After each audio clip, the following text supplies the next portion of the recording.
เฮือนผมว่าเพิ่นสิมาอีกประจักษ์ก็นำไว้ลมเย็นๆเนาะเบิ่งพวกพี่น้องเอ้ยเริ่มมืดคือมาเลยโตะอีกบัดนี้น้องพันไสสิได้ปบเมื่อก่อนแล้วเออเครื่องนักเก่าแม่นนักเก่า ก็ขัดบัดนี้เป็นน้องขัดบัดนี้ น้องตัวลุกเลยเดี๋ยวแล้วคะแนนว่าฝนตกบัด น้ำสิตมบัดนี้ให้ไปกันยากเปิดตั้งครู อยู่ มีเรื่องสินอนอยู่นี่อยู่บนออกไปใช้บัดนี้ หอนยังฝน ไปรถลุกไปสั่ง เจ้าฮะร่มอีกแล้ว ไปลุกไป อ้าว เอาเมื่อนี่เนาะ อ่า เมื่อนี่บัดนี้โหขยายนี่บัดนี้มาที่บ้านนี่มานี่บัดก็เลยบ่อนประตูเล็กเข้ามาเลยยืดไปแล้วก็ชิว ว่างานที่ดูรถก็ยืดอยู่มันยังเจ็บเลยนี่ เจ็บใช่ เจ็บเลือดออกเลย โอ้ยแหละเขา บาดลายไปแล้ว ยัง น้อยนึง ยังว่าบ่อยากให้ออกไปนอกคันเบิร์นั่นออกไปเอายังอ่ะนะ ที่ได้เป็นของซื้อของกินมื้อเช้าเด้ เอ เขา อ พาหนึ่งเด้น้อยนึง โอ้ ออกไป อืม บาดน้อยนึงก็เจ็บอยู่วันนี้แถวนี่ก็ซ้ำหมด เจ็บบ่ ซ้ำหมดแถวนี่ โอ้ย เจ็บปื้อแล้วบ่แรง เอาระมัดระวังระมัดระวังเลยแหละเฮ้ยเนาะเที่ยวแต่ล่มร้ายจังหน่อยแห้งเถ่าเลยแห้งหักคาเฟ่แห้งพอแห้งจังหน่อยนี่ระมัดระวังอันตรายพี่น้องเนาะ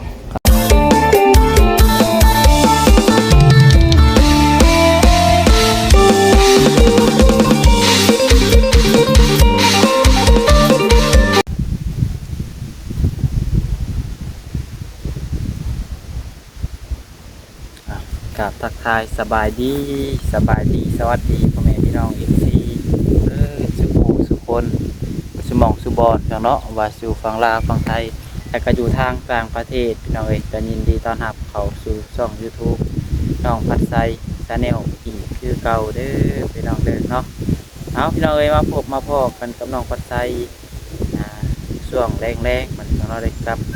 เข้ามาเหี่ยวเข้ามาทางบ้านทางเรือนของไออาดเพิ่นนี่คือเก่าเนาะเพิ่นเนาะหลังจากที่ว่าแล้วเวียกแล้วงานเพิ่นเนาะน้องพัดไซกับข้าวเข้ามาเบิ่งทางเวียกงานทางเรือนในอาดพี่น้องเนาะ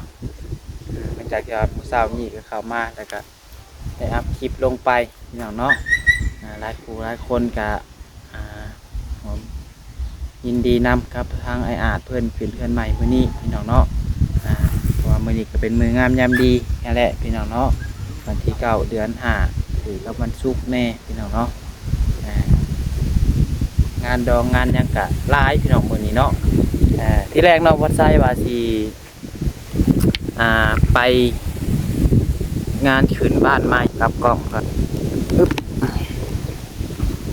ว่าสิไปงานขึ้นบ้านใหม่หมู่เลยแต่ว่าบ่ได้ไปเนาะพอดีว่ามันไกลแน่พี่น้องเอ้ยผักมีแต่ผักทิพน้ำใจผูกแขนในเพื่อนแล้วพี่น้องเนาะผักไปน้ำหมู่พี่น้องเอ้ยว่าน้องวัดไซก็หากก็แล้วเวียพี่น้องเนาะอันนี้ก็3-4-5 โมง4 โมงปลายพี่น้องเนาะหากก็แล้วเวียกแล้วงานมันคำเนี่ยก็เลยว่าบ่ได้ไปดอกว่าเนาะก็เลยเข้ามาอัปเดตให้พี่น้องเบิ่งคือเก่าพี่น้องเนาะทางบ้านทางเพื่อนในอาดดีแล้วพี่น้องเนาะเพราะว่าไปห้านขายเครื่องมากับบ่าย2พี่น้อยเมื่อเฮือนเมื่อสักเครื่องปัดเฮือนนั่นนี่อีกพี่น้องเนาะกับพอดีแล้วเวียกเฮือนก็ออกมาพี่เลยพี่น้องเนาะเพราะเวียกเฮือนก็บ่มีไปเฮ็ดพี่น้องมีแต่น้องพัดไส้พี่น้องเวียกเฮือนเวียกซานกันเนาะนับแต่ซักผ้าซักเครื่องปัดเฮือนถูเฮือนนั่นนี่มีแต่น้องพัดไส้พี่น้องพอน้องสาวน้องชายก็ถามว่าเพิ่นเฮ็ดได้บ่พี่น้องเนาะก็ดนพี่น้องเนาะคันบ่บอกอีหลีแล้วนี่เพิ่นบ่เฮ็ดพี่น้องเอ้ยเพราะว่าน้องเพิ่นก็ยังน้อยอยู่พี่น้องเนาะเพราะทางพ่อทางแม่เพิ่นก็มีได้อยู่ห้านพี่น้องเนาะเพิ่นก็เฮ็ดเวียกหาเงินเลี้ยงลูกๆเพิ่นก็เพียงเนาะแต่เพิ่นบ่มีเวลามาเมียนเฮือนเมียนซานโดนแม่เพิ่นสิมาเมียนเทื่อนึงพี่น้องเนาะแต่ว่าแต่ละมื้อแต่ละวันก็มีแต่น้องปัดไส้พี่น้องเนาะเฮ็ดเป็นทั้งเป็นลูกผู้ชายลูกกกพี่น้องเนาะที่ว่าแบบว่าเฮ็ดทุกอย่างทุกสิ่งทุกอย่างพี่น้องปัดไส้เนาะเฮ็ดทุกอย่างเลยพี่น้องเอ้ยซักเครื่องให้พ่อให้แม่ให้น้องตั้งแต่น้องปัดไส้เริ่มซักเครื่องนี่ตั้งแต่พ่อแม่ขายเครื่องอยู่สวัสดิ์นะพี่น้องเนาะหลายปีเติบ เป็นเกือบ6-7 ปีแล้วไปจักพี่น้องก็สิบ่กลัวเนาะพี่น้องเอ้ยตอนนี้ก็ว่าวหลายเนาะพามาเบิ่งเพิ่นสระดินพี่น้องเนาะที่แรกว่าย่านเพิ่นสระบ่ได้เพราะว่ามันฝนตกใส่แล้วมันเหนียวพี่น้องเนาะแต่ว่าแดดแน่เพิ่นก็เลยสระได้พี่น้องเนาะก็เลยว่าซื้อน้ำเป๊ปซี่กับน้ำก้อนมาพะเพิ่นไปเลยอยู่กัน 2-3 คนเนาะบ่มีลอกกันสิลำบากหน่อยนึงพี่น้องเอ้ยเพราะมันสุกไปไกลบ่ได้ ต้องได้กว่าเนาะด้านนี้เนาะเนาะอดเอาเดี๋ยวจักมือเพิ่นนักซื้อรอมาให้ทางไอเตียงยังบ่ได้เข้ามาเลยบ่นั่งเลยเนาะเอาสบายดีเด้อแม่คนรอป้าเท่าพี่น้องเนาะตัดผมได้รอเลยบาทรอเลยบ่รอเลยโอ้ยผมมีเงินหายแล้วบ่มีเงินหายบ่มีแล้วโอ้ยยิ้มให้เบิ่งซะบ่มีเงินหายกันใช่เลยหายเป็นอย่างนั้นเนาะโอ้ใครแต่เย็นเนาะใครแต่มีลมแน่มื้อนี้กินแล้วโอ้บ่เป็นห่วงครับก็ได้เฮานี่ล่ะห้านแม่ใกล้ๆห้านแม่บ่ขายของกินเอ้าใส่กระตอกกระติกเด้มีอยู่บ่น้ำก้อนน่ะเบิดพอดีเลยเนาะเบิดพอดีโอ้เอาไปแกะใส่ก่อนไปใส่ก่อนกินอยู่ทงขาดเดี๋ยวมันเปื่อยเบิดเดี๋ยวไปแป๊บซี่ก่อนพี่น้อง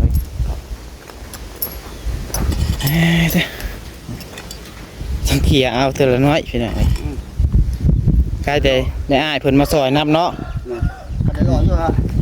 รักษาคอยได้รอได้คือสิไว้กว่าบ่เฮ้ยเขาเกือบสิบโมงไปได้ขับรถสุกไปได้ไกลเนาะเอาอดเอาก่อน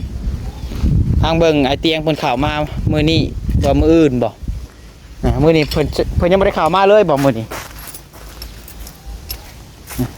ถุงยางขาดไปหน่อยเนาะแบบจีกับเพื่อนอยู่มันฮอดกินแต่น้ำเป็นเนาะน้องภาษาอยู่ห้านกับทุกเบิดโอ้ยสิไปเท่าไรทุกพี่น้องเนาะกับ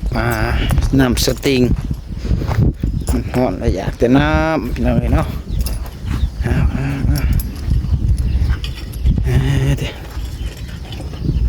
แบบสิเด้ล้างก่อนก็ได้เพราะมันเปื่อนบ่เป็นหยังดอกเปื่อนทางนอกสิเนาะเด้อโดยเป็นอย่างต่างคนต่างซอยคุยบ่นั่งกันเนาะไทยเขาว่าฮ้อนเลยพี่น้อยกี่นี่โทรศัพท์ใส่ทงส่งบ่ละรุดอีอยากคายแต่หูเมื่อก่อนไกลเติบทางเข้ามาคายแต่หูเมื่อจับเบิ่งโทรศัพท์เอาแล้วว่ะโทรศัพท์ไปไสวะคือกูว่าดอกลืมอยู่เฮือนคือว่าจับเบิ่งอยู่นะกี่นี่วะแล้วไปนำเบิ่งผลคาโหลอยู่ใครแต่คนบ่เก็บเอาผลสุกรถไถผลเพชาวบ้านแถวนั้นใครแต่ผลบ่เห็นไปนำคนเก็บเอาแล้วพอแห้งนี้ถึงสุกดีอยู่เนาะแม่เน็กโซกดีอยู่โอ้ยโทรศัพท์อีกเครื่องเดียวนี่กระดำเพียนี่ผู้ดีสิถึงแม่ให้อีกยังหน่วยเดียวนี่พี่น้องเอ้ยหน่วยหากินกะตะกี้2หน่วยพดหน่วย1กะเพหน่วย1กะหน่วยเดียวนี่กะสิเพเลยภาษีเฮียซะข้างหน้าบัดนี้แม่นเฮาซื้อน้ำเด้บัดเฮาซื้อน้ำก้อนแล้วมันบ่มีบ่อนหิวมีบ่อนใส่ได้จับน้ำก้อนกับเป๊ปซี่ครับเบิ่งนึงขับรถเบิ่งนึงปกติสิถือเอาโทรศัพท์นี่ถือใส่มือคือบ่ใส่ถุงแต่พดอันใส่กระเป๋าถุงส่งนี่นะมันพดมื้นส่งอันนี้นี่เป็นเพหมื่นเป็นหยังไงจักรุดนอกต้นใดใครแต่หูเมื่อก่อนยังว่ายังโชคดีอยู่ยังว่าเขาได้ล้านบ่ได้ล้านให้ได้ล้านว่าไปสวรรค์ไปจะไปส่งซองไปเอาเขาไอ้เตียงยังบ่เข้ามาเลยบ่ยังเพิ่นอันนั้นเพิ่นไปงานแต่งน้องราตรีกับบ่าวเก่งน้องราตรีกับแบบเพิ่นตะกี้กับเขาบ่าวเตียงนี่แหละไปซอยตะกี้เพิ่นก็บ่ได้มีบ่อนอยู่บ่อนเช่าแล้วเพิ่นไปซอยกลายมาเป็นยูทูบเบอร์แม่นฮู้เนาะจักอ่ะฮู้อยู่ของฮู้แล้วก็อยู่ดี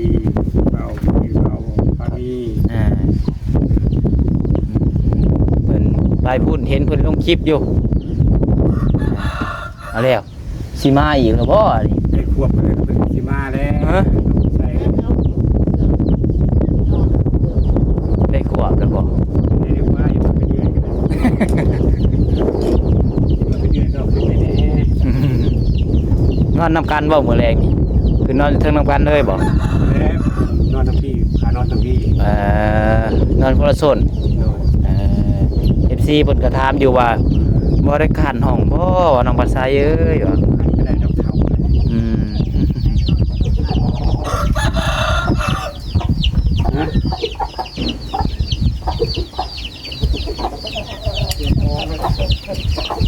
กินก็ไม่เกี่ยวของกัน จ่อยพ้นมาอีกได้อนี่หาเก็บขึ้นอันใดมันสำคัญจะให้มันเปียกนี่เก็บขึ้นเทิงเฮือนผมว่าเพิ่นสิมาอีกมันจะกำลังไว้ร่มเย็นๆเนาะเบิ่งพวกพี่น้องเอ้ยเริ่มมืดคือมาเลยโต๊ะอีบัดนี้น้องพันไซสิได้ปุ๊บเมื่อก่อนแล้ว เออเครื่องกัดให้น้องสาวตากแจ็คเพิ่นสิเก็บหรือบ่ดังมาเลยกำลังว่าซักเมื่อซักเครื่องบางหนึ่งก็แล้วเวียกแล้วงานจะออกมาว่าเปิดสิเต็มหนีมันได้เป็นง่ายเนาะลายมืด ง่ายอยู่หลายมือ คล้ายแต่ว่าน้องชายบ่นี่ตัวไผ ว่าแล้วญาติพี่น้องกันนี่แหละ ญาติกันโอ้ถ้าง่ายเพิ่นบ่ได้มีครอบครัวบ่จ้ะ โอ้ยทุกคนถ้าประจักษ์น้ำเพิ่นบริธามเพิ่น เพิ่นมาซอยเนาะ มาซอยเพิ่นที่ใดเพิ่นที่แต่เพิ่นก็มาซอย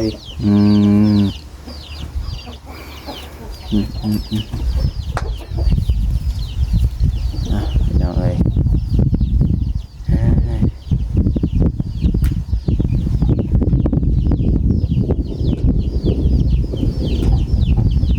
สาบลิงคอยสาบไป ก็เป็นดินทรายกับสิทรายง่ายอยู่เนาะอะไรเนาะ แม่นฉันคือกองนั่นเนาะเขาเดียวกองนะบ่เกิน2-3 ชั่วโมงว่าจัก เหยียบซาใส่แล้วเนาะ ใส่ คันฝนตกนี่ก็ซาบ่ได้ได้ฮะ ย่างก็บ่ได้อีกเท่านี้นี่ ใครเนี่ยได้ทางเขามา เพิ่นดุดแล้ว ใครเลย แม่นเพิ่นปรับแล้วบ่ได้ให้กลัวเก่าบ่ได้แม่นใครดอก มันยังเป็นตะกี้แฮงบ่ได้เลยพ้นตกมาอีกวันนี้นี่ เขาไปเหยียบให้ซ้ำ บ่ได้เหยียบ ให้บ่ บ่ เพราะสำนักน้ำ เหยียบไปซื่อๆนี่ แม่นเฮงกระเตกเก่า ก่อนก็สิก็บ่ได้ทุบให้แตกให้ ๆบ่ได้ทุบห้องไปทั้งตำรวจเพิ่นเหยียบเฮงลุบลงเก่าๆอีก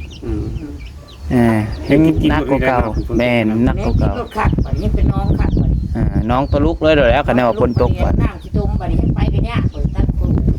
อยู่ มีเรื่องสินอนอยู่ดีๆมันออกไปใช้บัดนี้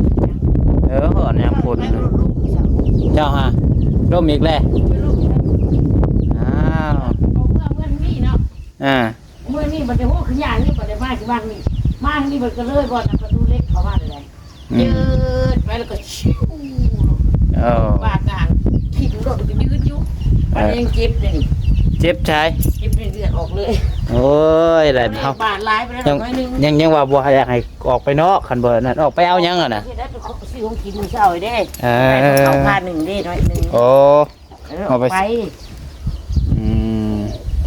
บาดน้อยนึงก็เจ็บอยู่เนาะบ่ได้แท้เด็กก็ซ้ำหมด เจ็บบ่ ซ้ำหมดแถวเด็ก โอ้ย เดี๋ยวบ่ปื้อแล้วบ่แรง เอาระมัดระวังระมัดระวังเลยแหละเฮ้ยเนาะเที่ยวแต่ล่มร้ายจังหน่อยแห้งเถ่าเลยแข่งหักคาเฟ่บนแห้งพอแห้งจังหน่อยนี่ระมัดระวังอันตรายพี่น้องเนาะขับรถขับรางใครแล้วบ่สตาร์ฮะ บ่คัด ยังบ่ใครอยู่ทางบ่าวนิวทางน้องนิวเพิ่นมาเลยพี่น้องเนาะกินนี่เพิ่นก็มาบ่กินนี่ เป็นหากำเมืองจีนนี่ เพิ่นเมื่อแล้วเพิ่นมาใหม่เนาะโอ้ยพอดีเลยนี่มานี่กำลังขาดคนงาน กำลังขาดผู้ช่วยบ่ ขาดผู้ช่วยตกส่วนก็มี2 อันเนาะมีอันแนวละอันโอ้ย เพราะว่ามันฮักกันแล้วเนี่ย ฮักแล้วนะกะแล้วซะมีแต่จกอันเดียว เปลี่ยนกันเฮ็ดอะไรเนาะ วางกาแฟแล้ว สบายดี โดยมาทางใดนี่ มาแดงและตลาด ไปซื้อของกินบ่ แก่เข้า ไปแก้ซ่อง คิดบ่ได้ เอาเขามาถ่ายคลิปบ่ครั้งหนึ่งนะเขามาถ่ายคลิปเลย แต่ลงบ่ได้บ่ตั้งแล้วเรียบร้อย ร้อย แก้แล้วบ่สับอันนี้ บ่ ไอ้ ได้ บ่ได้ซ้ำเป็นได้คือว่าบ่ได้ แต่ว่า เอาเห็ดได้สิได้เฮ็ดซะ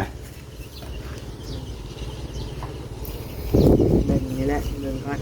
ไปห้านเพิ่นกับเพิ่นเฮ็ดบ่เป็นบ่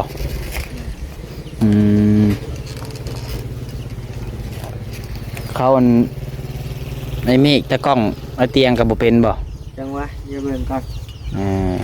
จังหวะบ่ได้ มาถามเพิ่นเนาะ โอ้ สกายเมฆบ่เป็นก็หัวมีแต่ผู้ใดอาจารย์ลาวแล้วบัดนี้ต้องไปหาอาจารย์ลาวฮะ ก็มา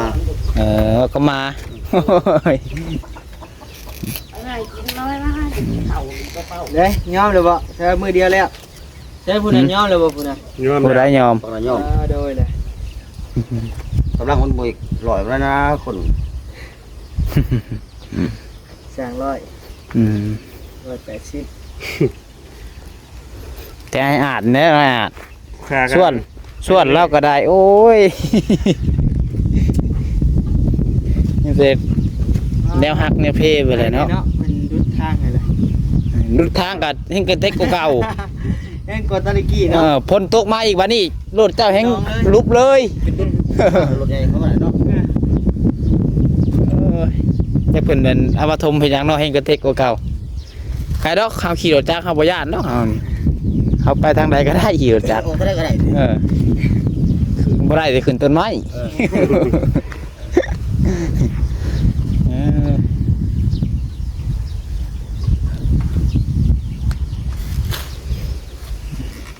เพิ่นบ่ได้โทรหาไอ้เตียงบ่เจ้า นั่น เอ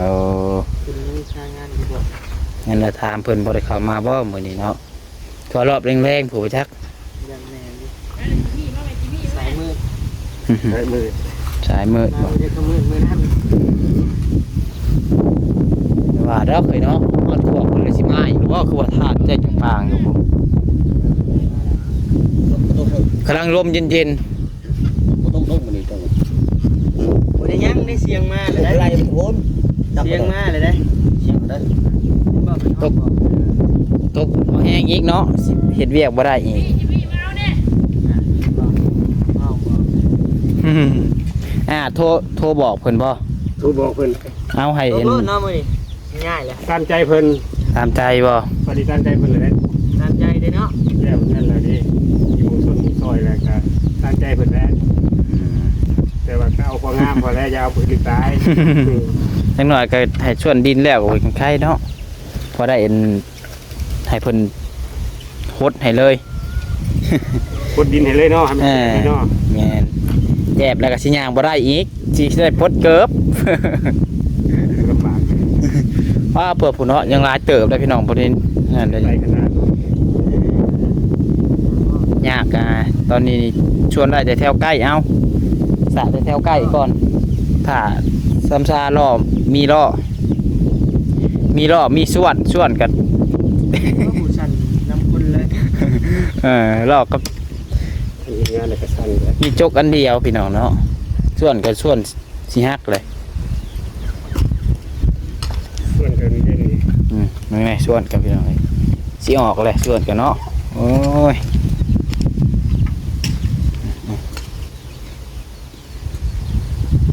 สิสะซอยเพิ่นกับนี่แหละพี่น้องเนาะเปลี่ยนกันเป็นเมื่อยก็มือนั่นอันมีส่วนสร้างบ่ ส่วนสร้าง อืม เป็นเอาเมื่อแล้วก็บ่ได้ใส่ เอาเลยส่วนตัวนี้มันแข็ง อืม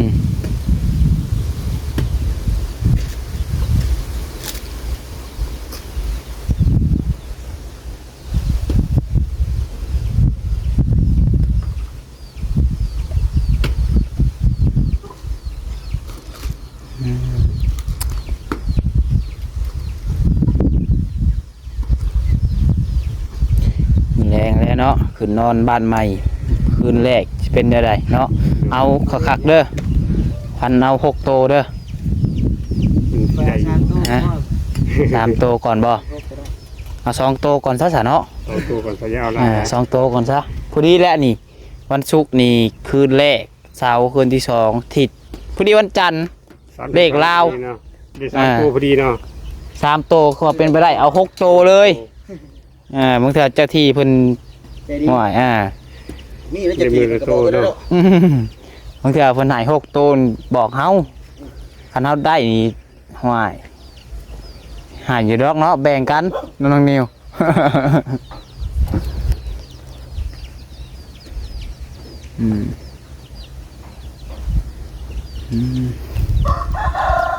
พอสะเอาเท่าใกล้เอานี่แหละเนาะ ซาไก่เป็นคน มาแล้วตัวไกลก็แล้วจังส่วนเอาส่วนสุกเสียรอบไปกันหายย่อไปเท่าละก้อนนี่ก็พอทุกมือหายพี่น้องเลยยังหน่อยคันได้ใส่รอบกันยังคลายกลัว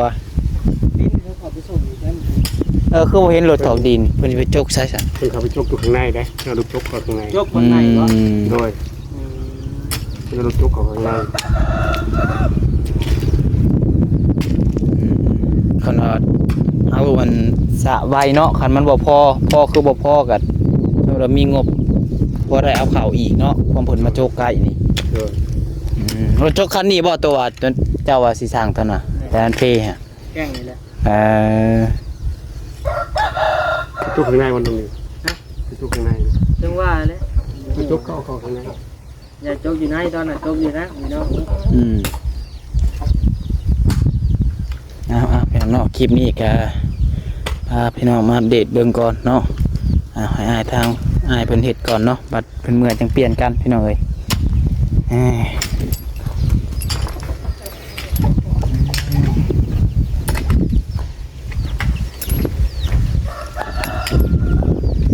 ยังสาได้จักรถตัวนี้เด้อ1 2 3 4 5 6ยัง6รถ7รถเนาะเบิดไปเด้3กองเลยเอามือละกองซะอย่างหน่อยกันเนาะให้ไม่ได้มือละกอง2กองเอาโอเคแล้วพี่น้องเด้อสะเนาะสำหรับคลิปนี้ก็มีหยังหลายพี่น้องเนาะน้องครับว่าอัปเดตเบิ่งรอบแรงพี่น้องเอ้ยเอามาใส่กระสือแบบซี่ทำเย็นๆมาให้ครับง่ายเพิ่นกินพี่น้องเนาะพอมีแห้งคลิปนี้ผิดพลาดประการใดก็ต้องขอโทษขออภัยน้ำหลายๆพี่น้องเนาะพบกันคลิปใหม่เด้อพี่น้องเด้อเนาะขอบคุณ FC ทุกคนที่เข้ามาชมพี่น้องใจต้นจนจบเนาะขาดประการใดก็ต้องขอโทษขออภัยน้ำพ่อแม่น้อง FC เด้อเนาะลาไปก่อนแล้วพี่น้องเอ้ยเนาะเอามีพระผู้ใหญ่ใจบุญทันใดอยากช่วยเหลือสมทบทุนพี่น้องกันยินดีคือเก่าเนาะถามว่าจะให้น้องปัจจัยเป็นสะพานบุญให้กันยังหับคือเก่าเด้อพี่น้องเด้อเนาะจะเห็นคือว่าอะไรพี่น้องกันยังขาดห้องน้ำตอนนี้ก็เนาะแล้วก็หลายสิ่งหลายอย่างอยู่พี่น้องเอ้ยโอเคพี่น้องเอ้ยไปก่อนแล้วคลิปนี้ก็บ๊ายบายขอกล่าวคำว่าสบายดี